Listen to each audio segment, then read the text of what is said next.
Hi, it's Chris Titley here, and on today's episode of Scoreboard, I'm joined by Michael Kasprowicz. Michael, welcome to Brisbane. What is a beautiful day here on the 6th of June. It's magical. It's a stunning time of year, isn't it, in Queensland, and not only because of State of Origin fever. That's right. Well, we're one down. What do you reckon? How are we going to go in game two? I will smash it. Yeah. No, it was a tough game, the first one, wasn't it? Tough watch, but it's a bit scrappy. I don't want to turn this into a SEN based podcast of opinion. Yes. But it was a little bit scrappy. But as a Queenslander and growing up here and seeing the very first State of Origin match in 1980 with Arthur Beetson, was back then, I think that was the confidence that we had in Queensland sport. And I think in my 19 years in cricket, it's always in the background from a Queensland. We'll find a way. We'll find a way. Now, Kaspa, as they call you, what are you up to now, Kaspa? How's your week been, firstly? And then what are you up to? Yeah, really good. Look, 3 kids. 2 of them live in Sydney now. So you're almost an empty nester. Kind of, yeah, which is kind of an interesting concept where I feel like I actually need to find a hobby.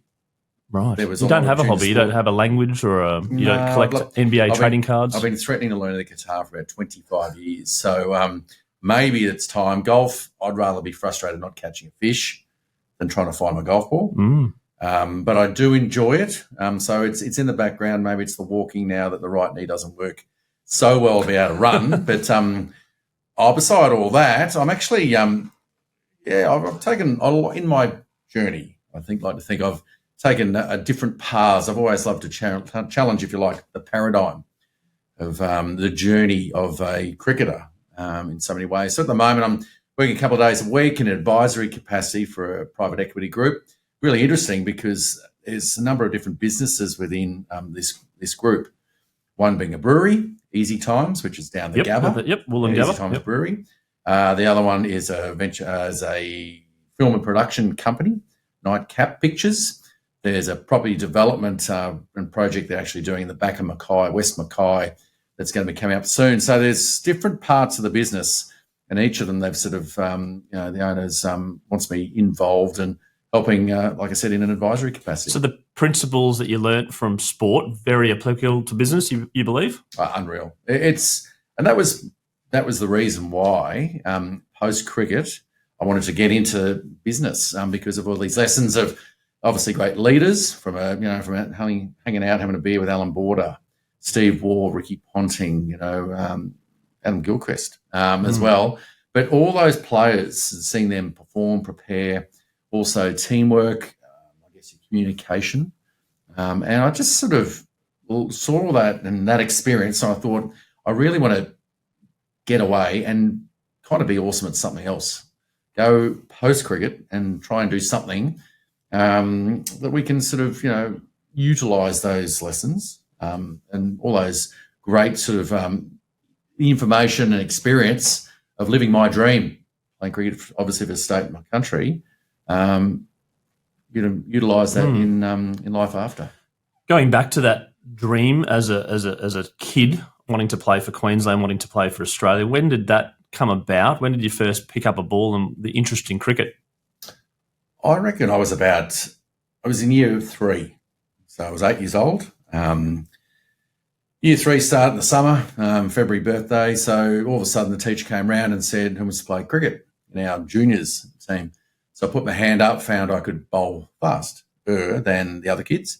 I can also hit the ball further than the other kids as well. So I just loved it. That was cricket season, but then obviously rugby league, we did the same thing, running around and doing all that. Managed to make these junior teams from zone teams, Brisbane South. I made the Queensland primary school team. Yep. We played New South Wales. I think that was the first time I came across Adam Gilchrist, actually. Right. In that sort of that It's interesting that primary school team's pretty etched in those memories. I didn't make it. I got close, but Anthony Kavanagh was the keeper, ended up taking the keeping spot there. But in that team, Cav, if you're listening, mate, still hold it against you. But we had Watto, Shane Watson, we had Nathan Horrocks, we had Steve Poulsen, we had Batatrotto. It was a good team in the end. It's etched in that memory, but I think they did pretty well. Yeah. Well, the funny thing is, I think in my primary school team, when I was left high school around about that sort of age, I reckon there's only 3 guys still playing cricket. Duncan Betts was in there as well. Remember Betsy? He played for uni with me he did. as well. Yeah, he was in that team. Matt Lane at West. But so what my point was going to be around the drop-off of players. Yeah. People were there and things change. My journey was, I guess, the realisation of how important cricket was in my journey wasn't evident until later in life. But my father left the family when I was 9 years old. So at 9 years old, all of a sudden, I had to become almost like the senior. I had 2 brothers, younger, 6 and 4. One of them played for the Waratahs, Simon, the youngest one. But growing up, I was sort of almost like the family head, I guess, and my mum was working and struggling to put food on the table for us. I then went to Brisbane State High. Now, what was so important there, and the reason why I mention it, is for a single mum to have going to State High was great because of the GPS competition, the facilities, but all the training around whatever sport it was, whatever season it was before school or after school. So it was still accessible. So at the end of year 8 at State High, so I'm 13 years old, I got asked to come down to the first 11 training sessions. In grade 8? In grade 8. At the end of grade 8, Yep. because they were into the next season. Yep. I went, I got asked to go on a tour with the first, they call it the Five Highs tour.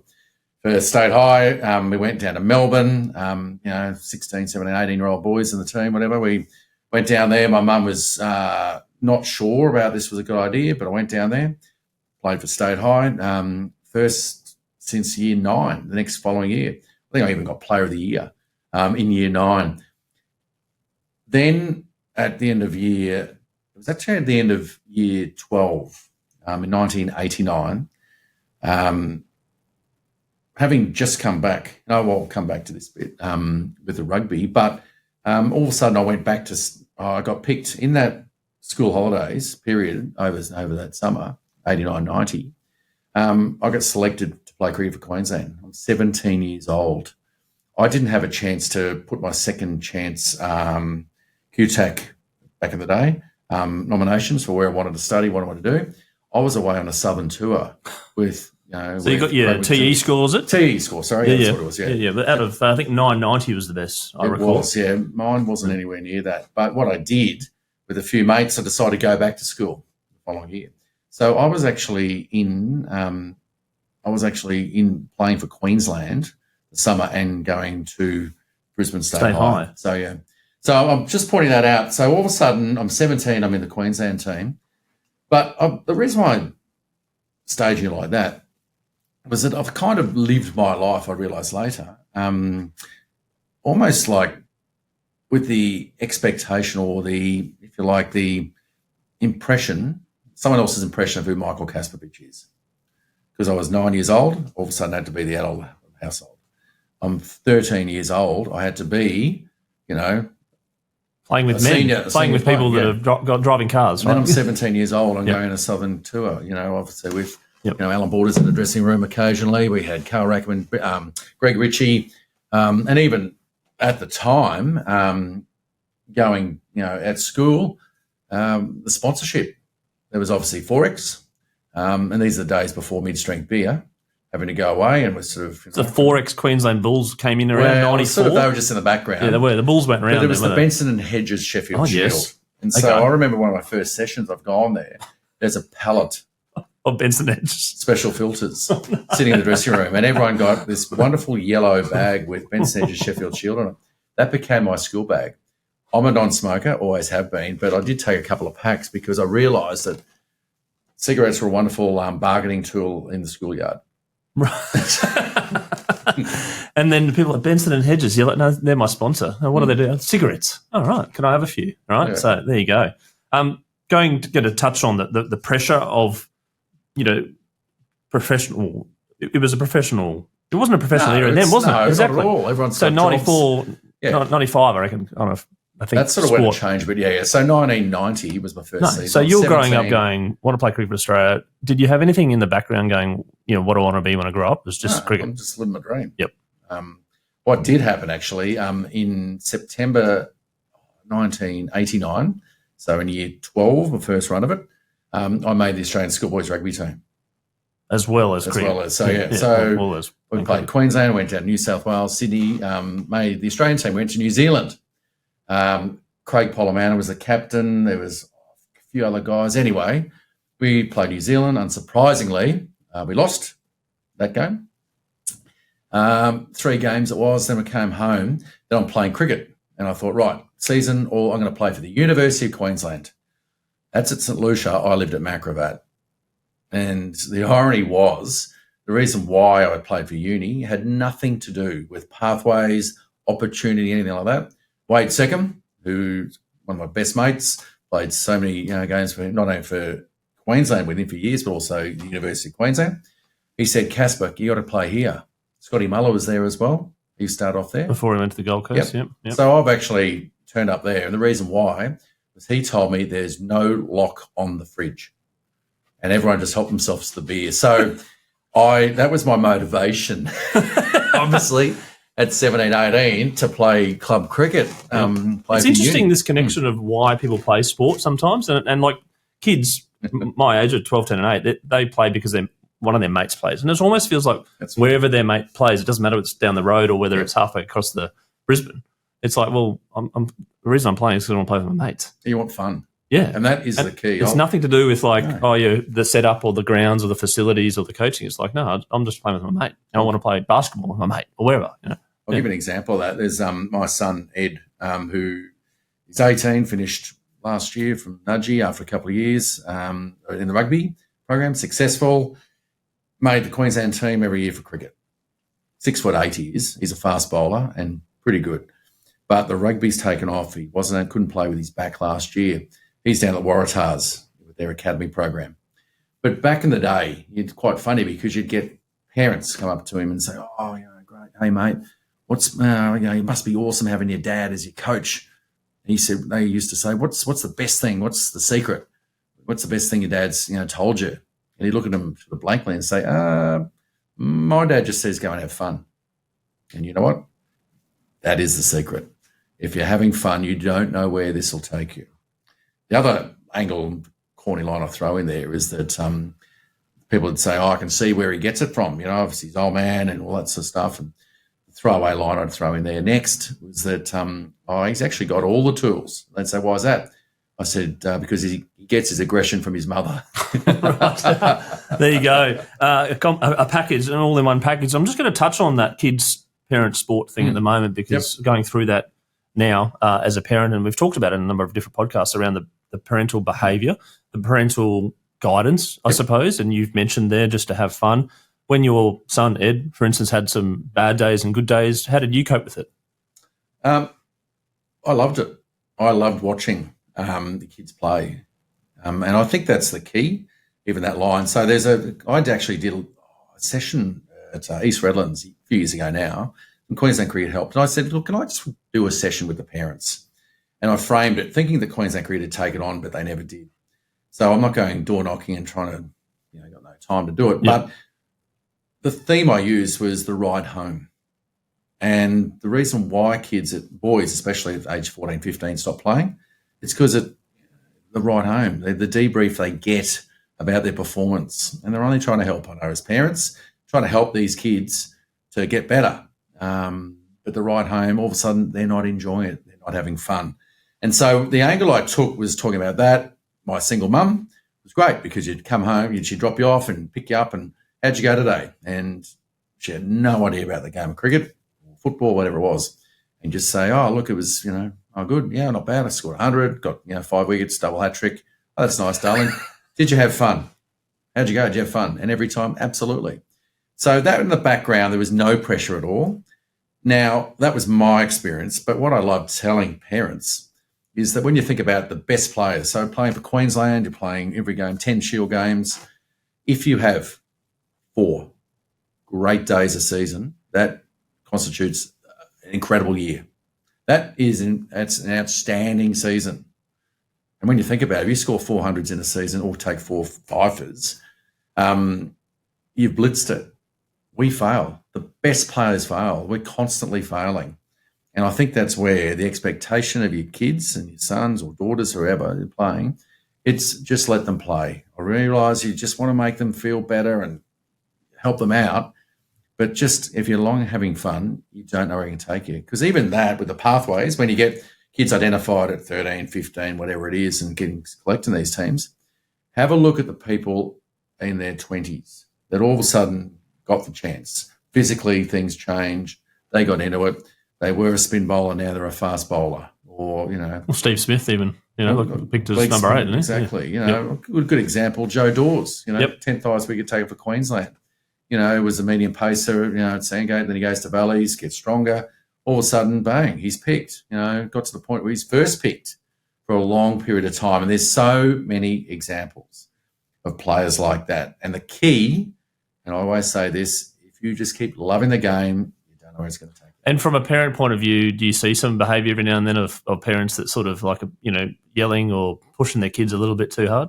Yeah, of course you do. And it's not just cricket. It's all No, I'm not. And you do see that at cricket with, everyone's camped up for the day and the, the feeling of, different balls or shots or the way they play, or it's an easy game from the sideline. It is when we watch at the best level. So my other son, Harvey, he's 15. He's only 6'7", but he doesn't play cricket. He never played a game of cricket, never played a game of footy in his life. Academic blitzes. He at school at Nudge, biology, duxes that and whatever. Anyway, he come home from school and he said, Dad, I'm going to try rowing. I said, have a go. Yeah. I was just at the Australian Rowing Nationals earlier this year. He's blitzing in that. But the best part, he plays in the 10D soccer team. Football, sorry. Yep. Soccer team for Nudgie. And it is the best sport to watch. Reason being, these kids, they're not useless, but they're standing around laughing the whole time at their air swings, at bang. And at training as well. No, they still train all that. No, as in like they're laughing at training as well, right? Having a fun time at training. It's not like, high pressure training as well as high pressure games. The second best part about going at 1 o'clock tomorrow, I think we play Churchy. He's got the game there, 10Ds. Is the second best part about it, all the parents watching, not one parent dreams of their kid playing English Premier League football. We're just broken the circuit. Happy watching the boys have fun. And you're outdoors and you're in a team and all these lessons that you'll talk about in a second about sport translates to life, not just business, but life. Absolutely. Yep. And so let's go through you played for Queensland, you debuted for Queensland, you moved up into the ranks, you get the call up to play your first test. How did, at that time, what were you feeling? Were you shitting yourself? No, not all. And not because a couple of years earlier, I'd actually taken 50 wickets for Queensland. So 91-92 season, I think I was the youngest to take 50 wickets, more than 50 wickets in a Sheffield Shield season. So I was confident that, and ultimately when I first played for Queensland, Ian Healy had come back for a training session amongst the Australian games. I went to Heels because I was nervous about playing this first game, and he said to me, he was my coach for Brisbane South, under 15 team, rep team, school team at the time. So I knew him, he was my coach.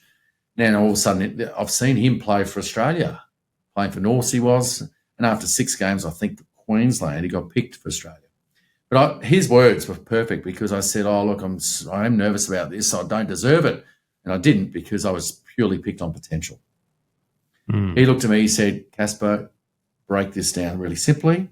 It's the best 11 club cricketers from Brisbane against the best 10 or 11, I don't know why the 10 come in, the best maybe 11 bowling cricketers, club cricketers from Western Australia. That's all this is. That's what Shield cricket is. And when you take it up to the next level, when you talk about national, it's the best 12, including the 12th man, of course, cricketers from state cricket from Australia. And when you're dominating state cricket, which we were. And 50 wickets for that season. Yeah. So it just sort of breaks it down, simplifies it, I suppose. So did you get nervous? Are you a nervous person? Oh, really? When I say nervous, you are. There's sort of butterflies. I guess there's an anticipation to it, but I wouldn't call it shitting yourself or anything like that, no. And confidence. You sound like you're very confident. You've always been confident or not? Yeah. I'd like to say I'm very competitive. Okay, yep. It's the other side of it. And And that's come from where? It's inbuilt. It's inbuilt, I think. You just don't, not so much not like to lose, but one of the things I'd love to do is actually surprise people. Can you go into that a bit further? Yeah, because I think one of the things that I found with my whole journey in the Australian team, the standard line I get asked all the time, and even now, which is kind of flattering in many ways because I've been retired for 18 years. I played for 19, but I've been retired for 18. First of all, people say, "Oh, Kaspa, are you still playing cricket?" And I say, "No, I'm 53, it hurts too much, but thank you." The next line you always get is, "Are you coaching or commentating?" And that whole concept comes from, I guess, there's a perception around the fact that, well, you're a cricketer, that's what you do, don't you? You finish playing cricket and you go into coaching or commentating. I have, dabbled, done a little bit of the commentary thing, but at the same time, I love surprising people because the first thing I did when I finished playing cricket was I did an MBA at the University of Queensland, Master of Business, and the concept for me was actually around rebranding. Identity? Like people go, there's a cricketer, right? How do you feel about that? Like I said, I love surprising people because in the conversation, I actually went and studied. I did an MBA and I've been doing advisory work. And straight away, it doesn't change perception or opinion. It actually influences it, is the way I like to call it. Because people, when you're playing sport, when you're playing cricket, you're on the field, there's a perception. People have a perception or an opinion about you based on which team you play for. Or you're a fast bowler, say brain surgeon or rocket scientist, whatever it is. Yep. That's just your domain expertise in that. Well, that's for a period of time, right? That's right. But not for the whole period of time. When you say you're 53? Yeah. So cricket's long gone, right? So, it is, and that's where, like I said, playing cricket's long gone. Yeah. And even for me, it was 19 years playing for Queensland, right? And it's 19 seasons, of cricket. Going through all the different levels from non-professional, semi-professional, right through to professional and where it is, the start of where it got to today. But I sort of also just, that journey, I thought, I said at the start, let's challenge the paradigm. Let's take those lessons into a business context. And the irony of that 19 years, even 10 years, right, with the Australian side, that in itself was pretty extraordinary. My time, 10 years, I was in and out of that side. I lived life on the edge, if you like. 13 times I was dropped. In 10 years? The Australian team. 13 times. Team, in and out of that side, 13 times in 10 years. So the lessons of resilience was a big one and finding a way back in. And whether it be you're in and out because of an injury or whatever it was, that's all part of it too. So you often get asked about, why'd you keep going back? And it's like, well, why wouldn't you? And I think that's why you get competitive not only externally but internally. It's, get injured, bang, I'm going to come back. Or get dropped, I'm going to surprise you. I'm going to find a way back in. And if you like, even internally rebranding myself for the selectors. You talked about fun before as a kid and playing sport. When you got to the highest level, were you having fun still? A really good example was when I first played my first test match at the Gabba. At the Gabba against the West Indies. Yep. Good team, the Windies, back then. Excellent team. It was one of those things. But I didn't get a wicket. Yep. Didn't get a wicket. The second test match, playing Sydney, didn't get a wicket. First innings, Mark Taylor didn't bowl me in the second innings. He opened with Mark Waugh, second innings. Highlight was I hooked Courtney Walsh for 6, though. But out of that, I got dropped from the Australian cricket team, right? So in for 2, out, gone, see you later. Andy Bickle, my best mate from cricket. Yep. He got picked. He replaced me, right? And it was one of those things, the very next game we're playing down in South Australia, Adelaide Oval, which is not exactly the bowler-friendly. Yep, fast bowler mecca heaven. Yeah. And I remember this conscious thought that I had. We were going down there and you've sort of found it was a couple of games later. The next game was New South Wales at the Gabba, and I found myself trying too hard and feeling unlucky because all of a sudden, the nick that didn't carry or the LBW didn't go my way or something just didn't happen. You don't live life feeling unlucky. And that's ultimately the only team or people that talk about being unlucky, they only refer to being luck happens to be the loser because they're unlucky. And they're blaming something. Of course they are. And so I presence of mind go, right, well, that's not me. I can't do that. So we're playing South Australia at Adelaide Oval, and I stopped and I thought, what was I doing before I played for Australia? And physically, how was my mind? What was I thinking about? And the word fun came flying in there.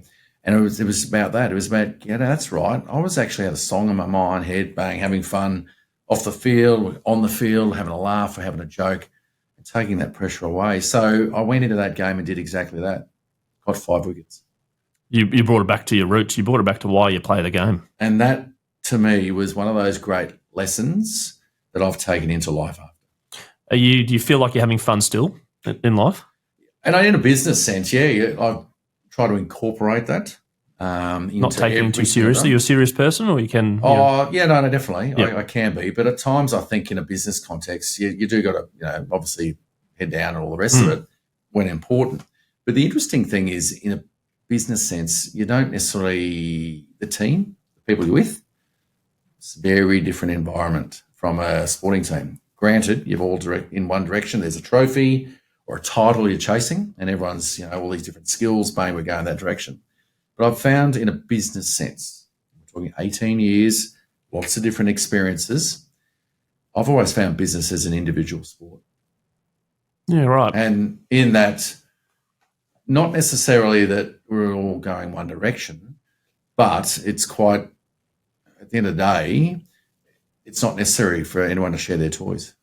So the motives are different, you think, in business? Yeah. And there's a bit of selfishness, I wouldn't say selfishness, maybe lack of transparency about what the motives are in business. Maybe people are like, well, no, I want to make $1 million or something. The difference is could be monetary, could be something else. Whereas as a team, maybe there's a World Cup coming up, so that would be, a highlight. And you're all in that together. Oh, well, some of the most narcissistic people I've ever met were actually not in the Australian cricket dressing room, but actually in a business context. Yeah. And you talked about the 4 good games a season. Yeah. How do you translate that to a business year? Well, it comes down to expectation again. Now, obviously, if you've a listed company, you've got shareholders. You've got a half-yearly, full-year result, etc. Well, if you're unprofitable quarterly. Yep. Absolutely. Yep. And one of the things I found on my time, in my 8.5 years on the board of Cricket Australia, so as a director of Australian cricket, was that my concept of the shareholder, and what I don't think really was understood with cricket, and sport doesn't understand this. When you've got a shareholder, the difference between a stakeholder and a shareholder. Stakeholders invest money, right? Easy. Their dividend is financial back. They're happy. Give them a report, as you say, they're happy. A stakeholder has invested time and emotion. Now, whether they're volunteering, and pretty much that's where it comes from. What you find is that understanding the dividend, what they're actually expecting, how you actually tangibly what is define it. And they don't, and no one sort of does it. But one of the things I like to think I did harness it was I was listening, because they want to be heard. And that is exactly the dividend they want. Because that time and investment emotionally into the sport, they just want to be heard. And I found, it was quite funny at the Gabba, not that in my board capacity I was going around, swanning around and red wine stained teeth, and which is how I used to always, as a player, that's generally how we come across the board directors of Cricket Australia. The only time you'd see me in a wedding dressing room, and like I said, red wine stained teeth. Not my style. And the Gabba test match, though, I was always representing. I'd be at the Gabba. I had a guy come to me once and say, Kaspa, must be awesome being on the board. I said, why is that? They said, because you got the best seat in the house, there's the food, there's wine, you're entertaining, it's great. You're behind the glass watching cricket. I said, yeah. Not a 90% humidity. I said, you know how every job has a shit factor? He said, yeah. I said, what do you reckon the shit factor being on the board of Cricket Australia is?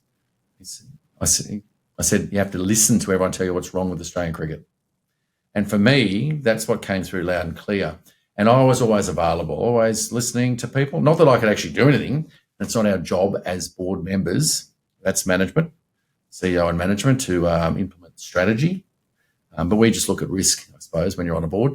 And so that for me was sort of, I guess, the other thing is sort of understanding, that's where my journey's taken me. Christine Finnegan, who's the CEO of the Jack Jumpers basketball team I interviewed recently, she said feedback is a gift to her. And I thought that's an interesting way of putting it. How did you deal with feedback being dropped 13 times? Well, our performance is so visible. So you're getting feedback on the Monday morning paper, aren't you? Yeah. Or from and nowadays you're getting a lot more feedback from blogs and social media, right, than your day. But certainly it's probably pronounced more now. Well, I think it's the opportunity. But did you know a couple of times you reckon you were going to get dropped? Yeah. Yeah. Because you know your spot, you know that you're in. And even if you took 100, you got 5 for whatever, you dominated. Glenn McGrath was coming back. And that's, your piece, where you fit. In a team as well. Absolutely. As opposed to business, maybe you said individually, right? Yeah. And I think that's where even the role, I guess, of 12th man. I did a lot of tours with the Australian side. Did I get on the park all the time? No.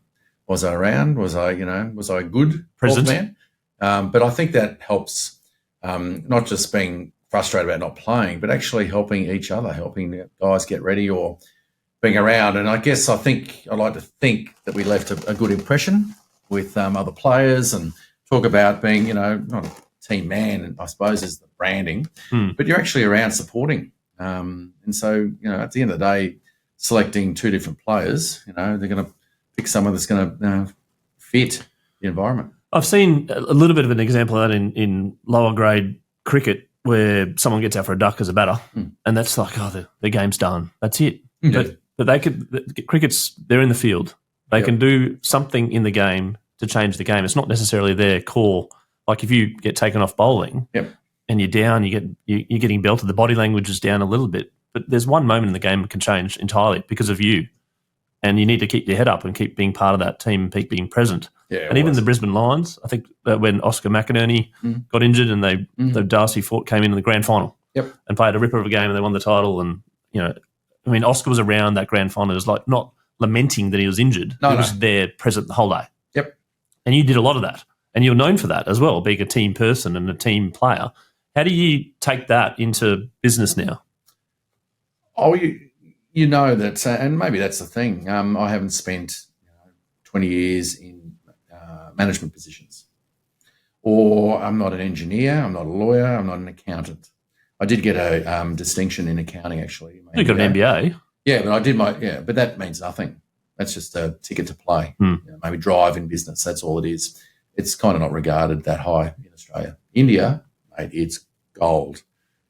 But one of the things I found was that, and maybe that's the frustration I've had, is you spend 20 years playing cricket professionally and all those experiences. You go get an MBA, which like to see rounds it off, probably. But there's been roles I've gone to and been told straight, we can't compare you with other candidates for this role because they've got 20 years management experience. Right. And it's not as linear, my journey. And that's where for me, consulting, even the term an entrepreneur, like to think differently, not just a Myers-Briggs, but your personality style or where it fits into. And so a bit like your own performance as a cricketer, your strengths, weaknesses, where it all fits. And rejection and resilience is part of that now. So that particular job offer potentially was like, oh, okay. You obviously took it on board and you went, okay, well, there's better fish out there. There's another job out there for me, etc. Yeah, well, I had a contract for 2 years working for a company called IntelliHub. Huge, big private equity. They do smart meters in homes, 25,000 a month. Last 2 years, with a side project, was brought in just to head up this side project, to which I did. Got to a stage, all set to go, and then they didn't renew my contract. No, thanks. We're going to just take it down to Melbourne now and run it there. Right. And it's one of those things that, having been dropped, as I said many times, and look, ultimately there's decision makers and you can know how it works, and that's fine. But taking lessons from that experience into what I'm doing now, from the whole journey, I think that's the where for me. It's important to just That's where I'm in a real good spot right now. Yep. Not sitting back kicking cans going, oh, look, bloody, it's ridiculous. So, I'm unlucky. Well, exactly. And let's talk about the business of sport at the moment. You talked about the PE group. You talked a little bit about India just then, where sport and cricket is huge. John Buchanan talked about a program he's setting up in India about sport, etc. We're seeing private equity enter sport in the UK in the 100. Yes. We've got Cricket Australia here, where you've probably got private equity knocking on the door of every Big Bash team saying, how can we get a piece of this gold mine that Cricket Australia's held on for so long, which you're part of. Recently, the Brisbane-based private equity group acquired the Jack Jumpers. Yes. How are you positioning, and what are you thinking about the business of sport now, where, when you started playing for Queensland, none of that? No, it wasn't, but that was my goal entirely. And I think my skills, as I said before, from a player to board and with Australian Institute of Company Directors graduate behind it as well, so I understand the governance of it. I was the CEO of Queensland Cricket in an interim 6-month period as well. I have actually done commentary and represented every stakeholder group essentially. So I have seen it from every lens around how sport works, been involved, connections. I was on the Australia-India Council for Department of Foreign Affairs and Trade for 6 years with 6 people handpicked to help out. So I've got a lot of access, understanding also around how India works. So I'd love to combine all my skills in that advisory capacity, but also in a fundraising. Yep. Also, because it's going to be something really awesome coming up in sport. We've just seen, I guess, out of that, you said 100 over in England. Yep. They've just made £500 million, so $1 billion Australian dollars, selling 49% of these 8 franchise teams that they to either private equity, high net worth, etc. Groups. Yeah. And in particular, and this is where we know some of those people, they're IPL teams or they're private equity from the US that have actually invested and own their own teams in the US, the Major League Cricket over in the US, which had started out. I think one of the Microsoft founders involved in Seattle. Yes, one of the franchises there. Sachin Nadella, yep. Along with his mate, I think. Not founder, CEO. Sorry, yeah. Your CEO, who also is his mate, who I think Adobe CEO, and all his Indian mates. But as a passion project, and so they bought into the London Spirit, and so straight away you're looking at Australia, and that's even before you talk about Saudi Arabia, right? The Saudi interest, which has gone to the EPL, the Premier League early, all that sort of stuff. And so it's a really great time. And even someone said to me, but not in Australia, there's no investment in sport. What are you going to do? You can't buy the Melbourne Demons, for instance, Well, I realised that, and Altor Capital, and having had a couple of conversations with them as well, with what they do. They bought the Tasmanian Jack Jumpers, as you said. But even what I love around examples I use for the business of sport, Wrexham. Welcome to Wrexham. And the content as well. Content. So the what I reckon I love that is they bought it for $4 million. That was Ryan Reynolds and his mate as well. Which no one can remember. That's right. Yep. Sorry, not no one, but a lot of people can't remember. Yeah, Ryan Reynolds. It's like the U2. Like, Bono. What's the bass player's name? Kind of like that. Anyway, but they bought that for $4 million. Then someone mentioned that it could be worth 400 now. Right. Now, the reason being that they've gone up into 2 different divisions. Promotion, yep. But obviously they filmed and they produced this whole series on TV, but it was the storytelling. It was the storytelling around that journey. That's the business of sport right now. And we've seen plenty of documentaries.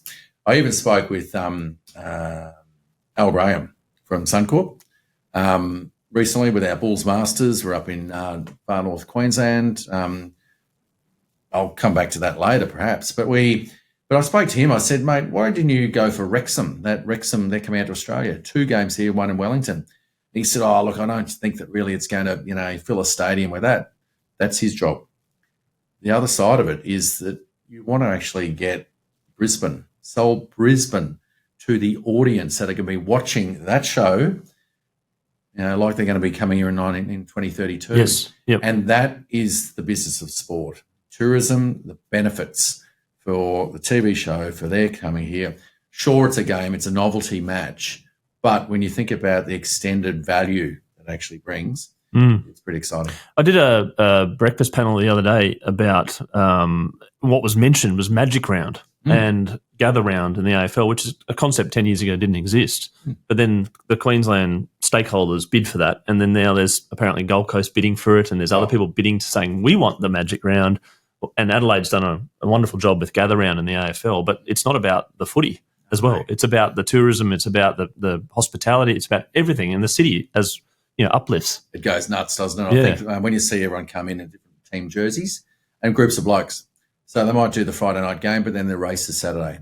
Yep. And I think, isn't there... There's conferences on now with the Magic Round. Absolutely. At the RNA and all that sort of stuff. Conveniently timed, of course. But I think that's the reason why. And I think tourism is one thing too. If you're going to go to India, and everyone says to me, Kaspa, I'd love to go in India, see India. And no one knows where to go, what to do, but if you're going there to watch sport, if you're going to watch an Australian Test series or watch something like that, and I think that's the beauty of sport does. It gives you not so much a reason, but it's a vehicle to go there and then experience everything around it. When it comes to sport, you watching now, cricket, where do you sit? You've got the 2020 game, you've got the Test game, you've got the one-day game, you've got Sheffield Shield, different combinations when you were growing up. Where do you see the future of cricket in line with the business of sport? I think it's confusing for a lot of people. And even, someone mentioned it's about, I think next weekend is the World Test Championships. Yes, in Lords? Lords. I don't know. South Africa. South Africa. Okay, I didn't know who they were playing. Any of Australia was over there. Yeah, and it's like, was it? And they said, you're not going over? It's like, nope. Well, I'm not. There's no junker to jump on for a start. So, and it's confusing about who or what and everything else. I think that's where these 2020 tournaments, like our Big Bash, set in stone. December, January, school holidays, bang. Tuesday night, Wednesday night, Thursday night, Friday night, Saturday night, Sunday night. Yep. Summer. It's relaxed. People are relaxed. They turn the TV on. Yeah. There's no school. There's no homework. No. And even I think international schedule is blocked off for the IPL because it has to be that. But what you're finding is that the Pakistan League started at the same time as the IPL. You got the Major League Cricket going to be starting. The calendar shuffling, hey? Well, there's lots of that. But I think maybe cricket will get to a stage where it ends up being a bit like international football, soccer, where there's all these tournaments, English Premier League, all that, but then there will be World Cups or competitions where your national teams come together. Now, the Australian cricket team, I think, there's an Australian team playing somewhere around the world pretty much all year. And I was speaking with Brendan Wild, actually, who is for Cricket Australia. Wildy is actually head of, what's the term, maybe all the grounds. So around every stadium. So right through the Australian season, you've got every stadium from Perth, Optus to MCG. He's the boss of every ground. He was saying that 7 weeks is what we've got off. He's had off all year. Because this summer we've got one T20 matches, I think, and one-day internationals against South Africa in Cairns and Mackay. We've also got Darwin, I think, gets a T20 match up there. And you've got India coming out for T20s before the season starts. And when I say the season, we're talking about the Ashes. And the most exciting part about that is the fact that days 1, 2, and 3 at the Gabba are sold out right now. And that just shows you the interest there. I know the MCG, I think they're doing the same. Well, they got the 220,000 on the pre-sale that day. There you go. And that gives you a good example of the importance and the value of Test cricket. It's still number one. It is absolute number one. And it's got to stay that way. Fantastic. The India series last year was magical as well, and sort of re-injuvenated with Sam Constance, a little bit of entertainment and theatre as well, chucked in there. But, Test cricket versus 2020, how did you position your son to play cricket? Like go out and belt the hell out of it, or just, do the front, block 100 balls? Where's the thinking now from maybe an 18-year-old? We didn't have that conversation in the car, the drive home. Not the 15 minutes after. No, it wasn't. No. I think it's just, look, when you're seeing kids playing reverse sweeps and all the rest of it, go for it, do it, enjoy it. They're seeing it on TV, seeing the best players do it and master it. I think that's the other side of it. The benefit is, where this is going to take us in the future. The skills are going to be even better than they are today. More versatile in regards to the testing and the actual shots involved, yeah. But even John Buchanan, I think back in the day, he was sort of trying to get players to learn to throw left and right-handed. Yes, you mentioned that about becoming a versatile 2020 player as a person that can bowl left and bowl right. I mean, AFL, kick left, kick right. Well, we've seen that I think in the IPL there was a county cricket guy switched as well. Is it? Yeah. He might play in the IPL as well. There was I think it was Sri Lankan guy, spinner, was coming in bowling left and right arm. You do obviously have to tell the umpire. Yep. And it might be, and when you think about it, yeah, sure, with shorter boundaries, one side, left, right-handers. And the run-outs in 2020 and the fielding, all run-outs, fielding, exactly. Versatile. Michael, I ask my guests this around sport, is their favourite all-time sporting moment? I'm curious to know what yours is, whether it's involved you or whether it didn't involve you, or both. Oh, look, one of the things I get asked is, do you miss the game? And in a roundabout way, I said, no. I tell you, the things I miss, not necessarily, I miss competing. As you get older, it doesn't work as well. But you miss the dressing room. And so when you say special moments, for me, it was actually dressing rooms. And for me, the number one was India, 2004, when we won the first Water Gavaskar trophy for 1,000 years. And the best part about that was that it was with mates. I'd been there in 98 with the Australian team. We lost. So we lost that series, 2001. The famous series? Yep. The Harbhajan's 30-plus and the hat-trick. And the very, very special Laxman getting that was 500. Eden Gardens. Yep. And so, same thing. We lost that one, full strength. But then going back in 2004, I remember saying to Dizzy, Jason Gillespie on the plane, not that we were breaking any beer drinking records to India, but over a beer, I just said to him, I said, we got to change the way we do this. And so the tactic was to bowl to the Indian strength. And so we come up with a plan to bowl straighter, meaning off stump, because normally that doesn't work because I'll flick you to the leg side. It's almost a reverse psychology. Well, what happens, what we did was actually have two men back deep on the leg side, one maybe even forward a square leg, which was almost like a sweeper as well. So if you did hit it to leg side, you weren't getting a boundary, you had to run one. Force them back with two men back, play a hook shot if you want to. You'd also have a short mid-wicket for if they flick it out of instinct. If it's in the air, we'll get you. And deep in on, a bit straighter as well. And we executed with that plan. And we executed well without going into too many details around. That to me was the best sporting moment when we had something so different from the typical Australian plan, what we've been doing for years and been so successful doing, which didn't work in India. And so for me, and I guess that was it, that, that for me was the number one. You know how you talked about surprising? You surprised them because they came out and they're like, that's normally a boundary. That's right. And they're like flustered. I remember even watching a game when the defense breaks up in basketball or something and they're like, opposition, I normally go to my right to lay it up, but I can't do that. They get frazzled, right? Yep. You frazzled them. Yeah, exactly. And another question I ask is your scoreboard moment, which is a moment in your life which you can remember very, very vividly, and it's almost like a Kodak moment. You go, I remember that moment, and from then something changed. So 1998, I mentioned before, India. Conveniently, I think everyone was injured. All the fast bowlers were injured. So I was leading the Australian bowling attack in India. Easily the toughest, most hardest conditions, 35 degrees plus, flat wicket, not a blade of grass, let alone a living organism in the wicket, which isn't great for fast bowlers generally. And we lost the first two test matches against India. Tendulkar was on fire. Before that game, I actually remember two things before the game. There were Dennis Lilly coming around the field. It was like an oasis, this guy walking around. The greatest fast bowling resource of all time. Dennis was there, and I just said to him, "Oh, mate, come to watch training." He was over there with the MRF, Pace Foundation, helping their young fast bowlers. I said, "Dennis, you've been watching Tendulkar. What do you reckon? Is there something in his technique or something you spotted?" He looked at me, looked skywards, rubbed his beard, had a bit of a beard, come back down. He said, "No, mate, just make sure you walk off with pride." So when the greatest fast bowler of all time had nothing, it was like, right, good luck then. However, I was talking to Javagal Srinath before the game, that he won, fast bowler, have a chat. I said, "What's the secret with reverse swing, mate?" And he said, "You've got to keep the rough side dry." And out of that, it's got nothing to do with sandpaper. Don't worry, that's a load of shit.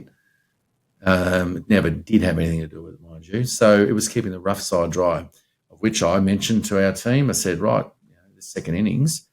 So instead of the ball going to the keeper, to the slip, to the gully, to every which is the traditional kind of the ball was actually getting walked over, held in two fingers, bang. And I'm a good perspirer, a good sweater. Well, I mean, you're in India as well. Well, I'm one of the best to speak to. So a few of my mates, you're VIP. They'd endorse that. So MVP, I'd sorry. walk over and literally from mid-off grab it with two fingers. And all of a sudden, from that experience, I ended up getting 5 for 28. We ended up winning the test match. And so the takeaway from that, and I've always used this in every part of my life, and certainly in a business context, is you have to adjust your skills to suit the conditions. Adjust your skills that you might have that work to suit those conditions, because it might, while bouncy outswingers work at the Gabba, they're not going to work at Chinnaswamy Stadium.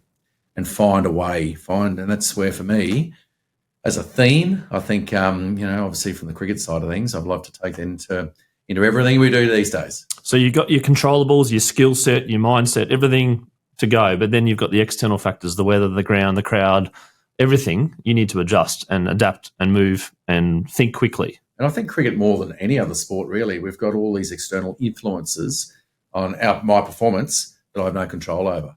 So you've got, as you said, the weather. I've got a pitch. I've even got an umpire determining how successful I am. Out of your control. Absolutely. Sometimes. And you can't waste any time worrying about that stuff. You have to prepare yourself the best you can.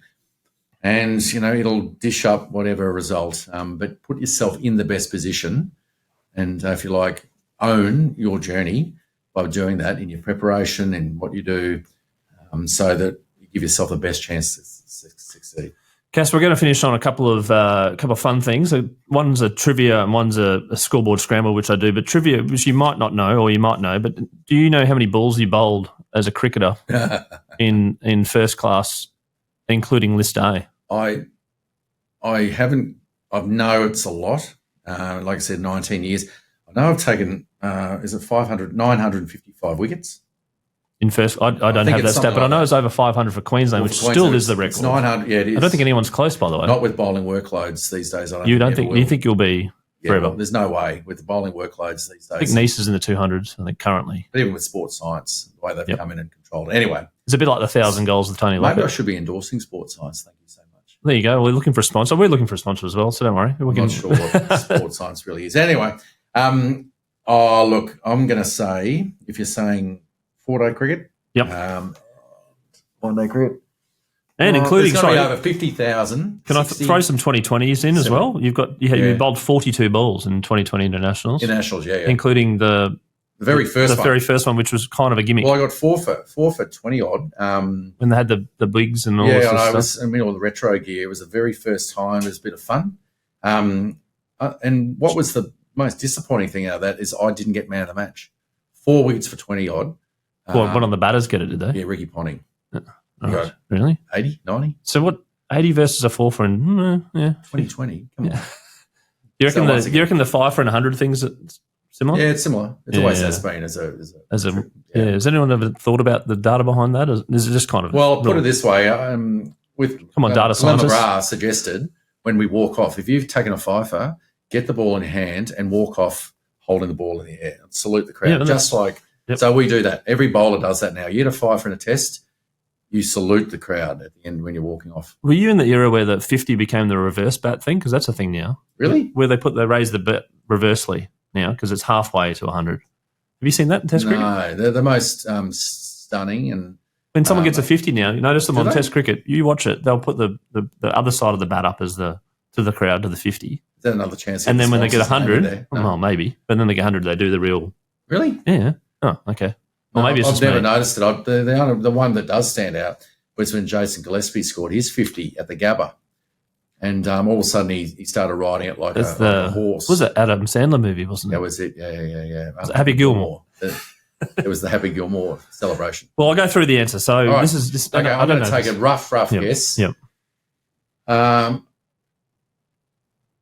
75,000.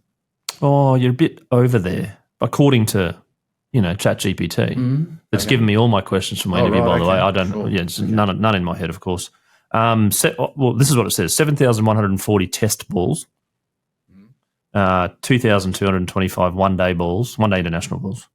T20 international, 42, 7 O's.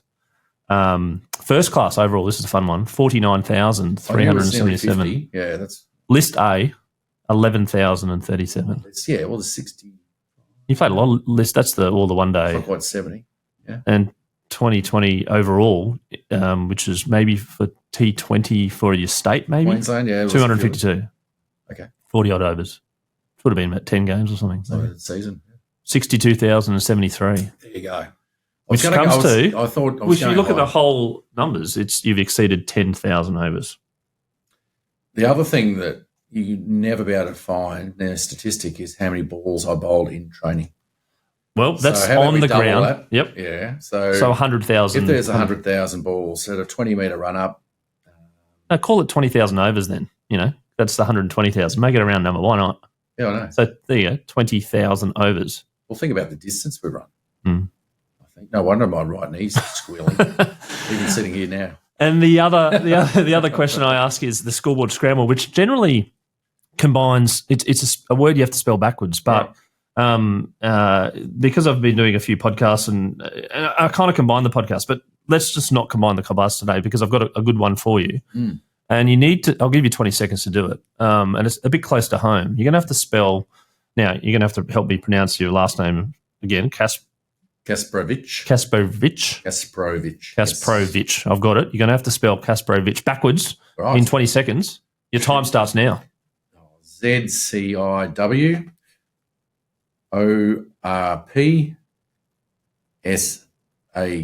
Correct. Hey, ZCIWORPSAK.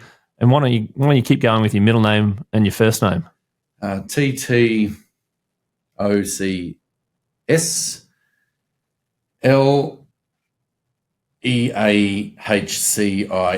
Jackpot. Nailed it. That's extraordinary because generally I can't remember a phone number. Right. My wife. Do you know your phone number? Yeah, Do you know your I think my wife's actually diagnosed me ADHD.